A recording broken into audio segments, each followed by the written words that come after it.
ముఖ్యంగా 8 మంది బీజేపీ ఎంపీలు గెలిచారు. ఏం చేస్తున్నారు మీరు? 8 మంది బీజేపీ ఎంపీలు కేంద్రం మీద ఒత్తిడి తేవాల్సిన బాధ్యత లేదా? పత్తి రైతులు ఆత్మహత్యలు చేసుకుంటే మీకు కనికరం లేదా అని నేను అడుగుతా ఉన్నా. ఈరోజు ఈ 8 మంది ఎంపీల పరిస్థితి ఎట్లుందంటే ఆ పంట పొలాల్లో ఉండే దిష్టి బొమ్మలు మీకంటే నయం. కనీసం ఆ దిష్టి బొమ్మలన్నా ఆ కోతులు రాకుండానో, అడవి పందులు రాకుండానో, పక్షులు రాకుండానో అన్నా ఆ దిష్టి బొమ్మలు పనిచేస్తాయి. మీరేం లాభం? 8 మంది ఎంపీలు గెలిచి ఒక్కసారి నోరు విప్పరు, పత్తి రైతుల గురించి మాట్లాడరు, కేంద్ర ప్రభుత్వాన్ని ప్రశ్నించరు. ఇక 8 మంది కాంగ్రెస్ ఎంపీలు గెలిచిండ్రు. ఎంతసేపు కేసీఆర్ ను తిట్టుడు, బీఆర్ఎస్ ను తిట్టుడే.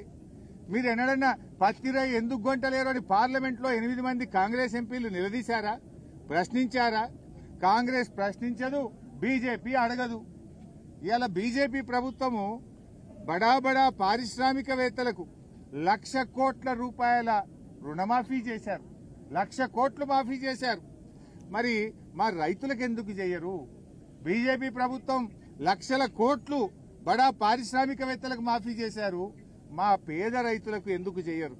ఇలా పత్తి పండించేదే ఎక్కువ గిరిజన రైతులు, బీసీ రైతులు, దళిత రైతులు, పేద వర్గాల రైతులే పత్తి పండిస్తూ ఉంటారు. ఇలా కేంద్ర ప్రభుత్వం ఎట్లుందంటే విదేశాల నుంచి పత్తి దిగుమతి చేసుకుంటే అక్కడ మాత్రం నిబంధనలు సవరించి 11% ఏదైతే పత్తి మీద ట్యాక్స్ ఉండనో దాన్ని రద్దు చేశారు. దిగుమతి సుంకాన్ని రద్దు చేసి విదేశాల నుంచి ఇబ్బడి ముబ్బడిగా పత్తిని భారతదేశంలోకి తెస్తా ఉన్నారు.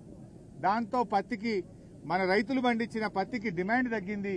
వ్యాపారస్తులు కొనడం లేదు. 8,100కు అమ్మాల్సిన పత్తి వ్యాపారస్తులు 5,000-6,000కు కూడా కొంటలేరు. ఏమైందయ్యా అంటే మోడీ గారి ప్రభుత్వం విదేశాల నుంచి పత్తిని తెస్తా ఉంది, దిగుమతి సుంకాన్ని రద్దు చేసింది బీజేపీ ప్రభుత్వం.